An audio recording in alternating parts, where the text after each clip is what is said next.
Salam sehat Sobat ASN. Apakah Sobat ASN sudah mengenal stunting? Materi kali ini kita akan membahas mengenai stunting. Seri pertama adalah penyebab stunting dan dampaknya. Seri kedua mengenai penanganan stunting. Tujuan pembelajaran materi stunting ini diharapkan setelah mengikuti materi, peserta pembelajaran mampu meningkatkan pengetahuannya mengenai stunting. Indikator hasil belajar dinilai dari 1. Mengetahui definisi stunting, 2. Mengetahui penyebab stunting, 3. Mengetahui dampak dari stunting. Sebelum mengenal stunting lebih lanjut, kita akan mempelajari lebih dahulu mengenai dasar hukum tentang stunting dan penanganannya. Dasar hukum tersebut diantaranya adalah 1. Undang-Undang Nomor 23 Tahun 2014 tentang Pemerintah Daerah, 2. Undang-Undang Nomor 17 Tahun 2023 tentang Kesehatan, 3. Peraturan Presiden Nomor 72 Tahun 2021 tentang Percepatan Penurunan Stunting, 4. Peraturan Menteri Kesehatan Republik Indonesia Nomor 75 Tahun 2013 tentang angka kecukupan gizi yang dianjurkan bagi bangsa Indonesia, 5. Peraturan Menteri Kesehatan Nomor 29 Tahun 2019 tentang penanggulangan masalah gizi bagi anak akibat penyakit. 6. Peraturan Menteri Kesehatan Republik Indonesia Nomor 21 Tahun 2020 tentang Rencana Strategis Kementerian Kesehatan tahun 2020 sampai 2024. 7. Keputusan Menteri Kesehatan Republik Indonesia Nomor HK 0107-Menkes-1928-2022 tentang Pedoman Nasional Pelayanan Kedokteran Tata Laksana Stunting. 8. Peraturan Gubernur Jawa Tengah Nomor 34 Tahun 2019 tentang Percepatan Pencegahan Stunting di Provinsi Jawa Tengah. Sebenarnya, apa itu stunting? Stunting adalah gangguan pertumbuhan dan perkembangan pada anak akibat kekurangan gizi kronis dan infeksi yang berulang, ditandai dengan panjang atau tinggi badannya berada di bawah standar. Definisi ini berdasarkan Perpres Nomor 72 Tahun 2021. Stunting bukanlah tentang kerdil atau cebol, bukan pula masalah keturunan atau perawakan, atau masalah gemuk dan kurus. Bagaimana kita tahu seorang anak menderita stunting? Stunting diketahui dengan cara mengukur panjang badan anak atau tinggi badannya dibandingkan dengan usianya, dan disertai adanya catatan mengenai gangguan gizi selama masa pertumbuhannya. Saat anak berusia 2 tahun, volume otak pada anak sudah terbentuk sampai 80%. Dan ini bersifat irreversible atau tidak bisa dikoreksi ulang. Karena itulah, maka stunting dapat berpengaruh pada kecerdasan. IQ anak bisa berada di bawah rata-rata anak normal. Stunting memang tidak terlihat cebol atau kerdil, namun tinggi badannya akan lebih pendek 6,6 sampai 9 cm dibandingkan anak normal. Pemerintah Indonesia telah menetapkan Strategi Nasional Percepatan Penurunan Stunting yang bertujuan untuk 1. Menurunkan prevalensi stunting. Pemerintah mentargetkan pada tahun 2024 prevalensi stunting di Indonesia menjadi 14%. 2. Meningkatkan kualitas penyiapan kehidupan berkeluarga. 3. Menjamin pemenuhan asupan gizi. 4. Memperbaiki pola asuh. 5. Meningkatkan akses dan mutu pelayanan kesehatan. 6. Meningkatkan akses air minum dan sanitasi. Pada upaya percepatan penurunan stunting, maka terdapat beberapa kelompok sasaran yang akan mendapatkan prioritas program penanganan stunting, yaitu 1. Para remaja, yang diutamakan adalah remaja putri, dikarenakan kedepannya para remaja ini akan menjadi calon ibu. 2. Calon pengantin. Calon pengantin perlu dipersiapkan sejak dini sebelum mereka berencana untuk memiliki keturunan. 3. Sasaran ibu hamil. Pada awal konsepsi dan sepanjang kehamilan, kesehatan dan gizi pada ibu hamil akan berpengaruh terhadap janinnya. 4.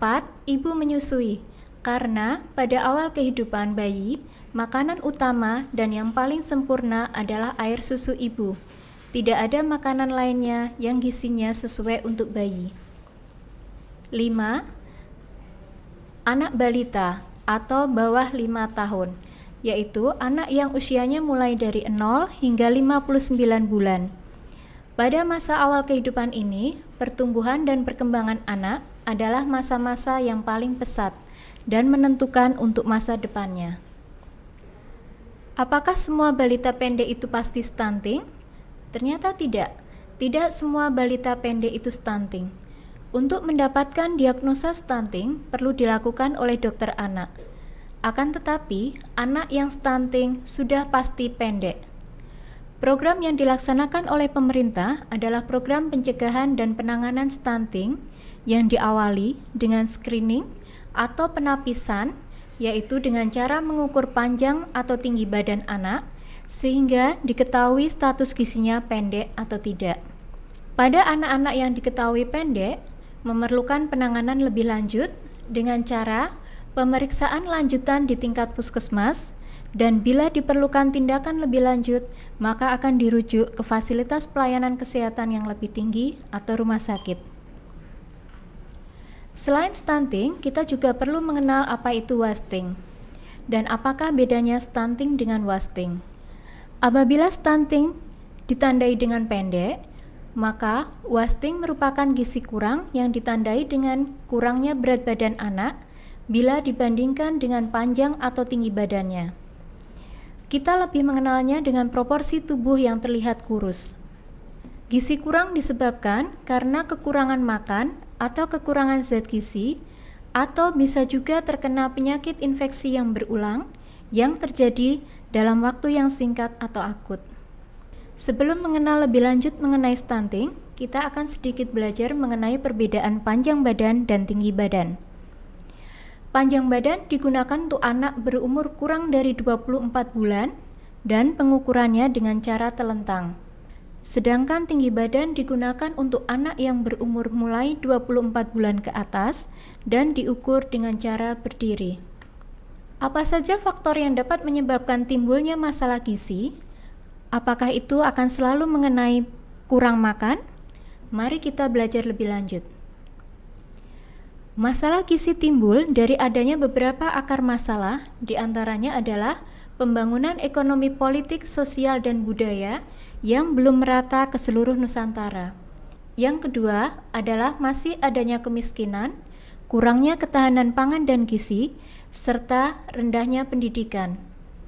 Yang ketiga adalah masih kurangnya daya beli masyarakat, akses terhadap pangan, akses terhadap informasi, dan akses terhadap pelayanan. Ketiga akar masalah tersebut dapat menimbulkan faktor-faktor yang secara tidak langsung akan menyebabkan masalah gizi. Penyebab tidak langsung tersebut diantaranya ketersediaan dan pola konsumsi pangan, pola asuh orang tua terhadap anak, bagaimana pemberian ASI dan MPASI pada anak, termasuk kebersihan dan sanitasi lingkungan, serta faktor pelayanan kesehatan terhadap masyarakat.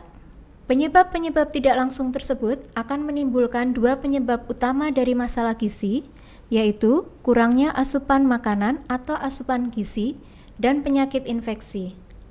Sedangkan penyebab stunting di Indonesia multidimensional. Ada 4 kelompok utama penyebab stunting di Indonesia. 1. Praktek pengasuhan yang tidak baik.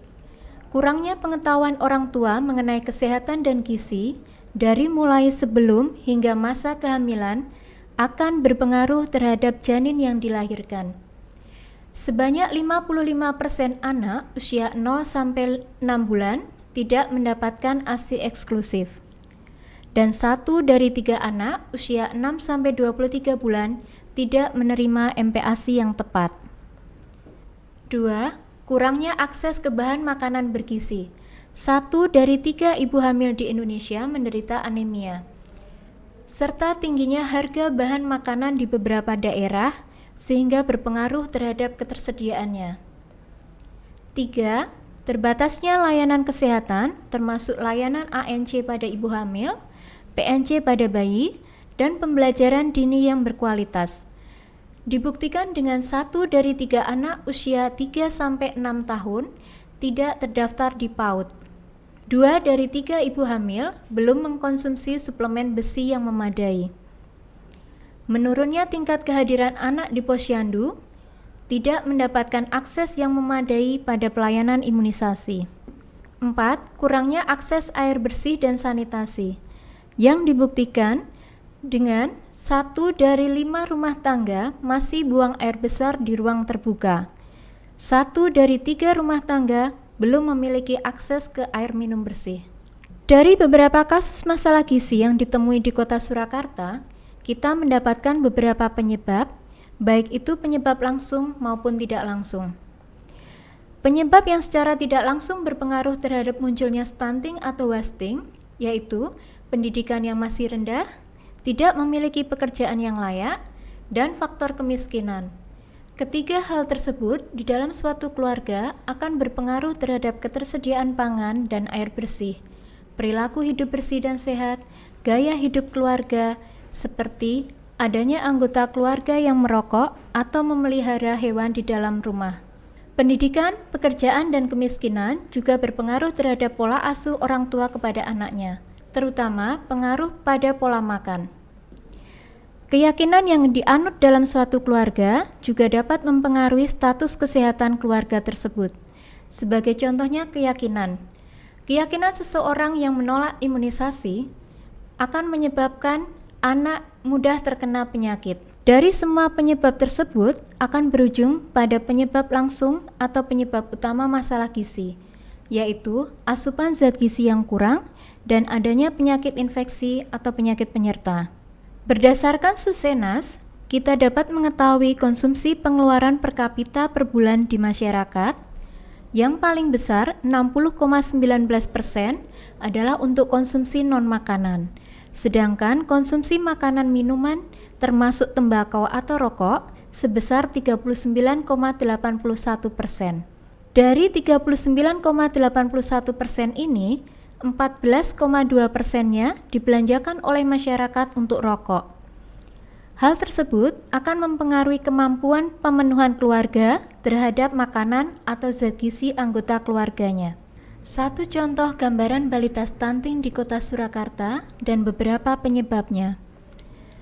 Seorang anak laki-laki usia 15 bulan dengan berat badan lahir 2,83 kg sebenarnya terhitung normal dan panjang badan lahir 48 cm terhitung normal juga. Anak ini adalah anak ketiga dari 4 bersaudara dan masih punya adik bayi. Status gizi anak ini berat badannya kurang, gizinya kurang, dan pendek. Pendidikan bapak SMP dan ibunya SMA, pekerjaan bapaknya buruh dan ibu sebagai ibu rumah tangga, imunisasi dan vitamin A-nya lengkap, pernah mengalami penyakit paru, sudah diobati, beberapa kali mengalami batuk, pilek, dan diare, tergolong dalam keluarga miskin, mempunyai KIS, dengan kondisi lingkungan, jumlah penghuni rumahnya 5 orang, pencahayaan kurang, dinding rumah tidak permanen, selokannya terbuka, jambannya menumpang, tempat sampah terbuka, dengan sumber air minum dari air isi ulang. Selama bayi, anak ini tidak diberikan ASI oleh orang tuanya, tetapi diberikan susu formula. Bahkan ketika susu formula habis, sempat diberikan susu kental manis dan mulai diberikan makanan padat di usia 4 bulan, yang seharusnya makanan padat diterima anak mulai usia 6 bulan. Selain dari faktor makanan, gaya hidup orang tuanya juga berpengaruh. Bapaknya adalah seorang perokok dan menghabiskan kurang lebih 20 batang rokok perharinya. Bagaimana pola pertumbuhan anak dengan masalah gizi? Hal itu bisa diketahui apabila secara rutin melakukan penimbangan dan pengukuran, baik di posyandu maupun di fasilitas pelayanan kesehatan, dengan hasil berat badan atau tinggi badan yang diperoleh, dilakukan plotting dalam grafik pertumbuhan anak atau dalam KMS, Kartu Menuju Sehat. Dari hasil plotting dalam grafik tersebut, bisa dilihat fase pertumbuhan anak dengan masalah gizi akan mengalami naik turun atau berada di bawah garis standar. Satu kali saja berat badan anak tidak naik atau tetap, berarti dari bulan kemarin sampai dengan bulan ini, anak tersebut mengalami kurang gizi, disebabkan kekurangan asupan makanan, di mana kurang gizi ini akan berpengaruh juga terhadap perkembangan otak anak. Apakah dampak kurang gizi pada awal kehidupan terhadap kualitas sumber daya manusia? Kekurangan gizi tidak saja menyebabkan stunting, tetapi juga menghambat kecerdasan, memicu penyakit, dan menurunkan produktivitas kerja. Hal itu berpotensi menimbulkan kerugian setiap tahunnya 2-3% GDP.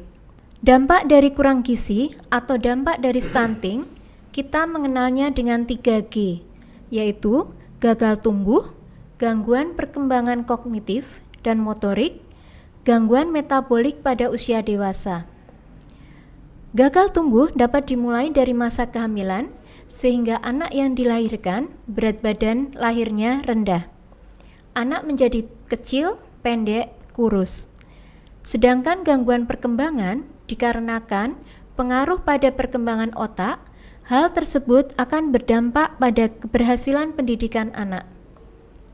Untuk gangguan metabolik pada usia dewasa, anak-anak yang mengalami kurang gizi akan meningkat resikonya terhadap penyakit tidak menular seperti diabetes mellitus, stroke, obesitas, dan penyakit jantung. Sebagai penutup materi stunting seri 1, perawakan pendek yang terlihat pada saat dewasa di daerah yang sedang berkembang adalah hasil dari gagal tumbuh pada awal kehidupan. Ayo Sobat ASN, kita mulai hidup sehat. Sehat dimulai dari diri sendiri, dan kita sebarkan kesehatan tersebut pada orang-orang terdekat kita, terutama keluarga.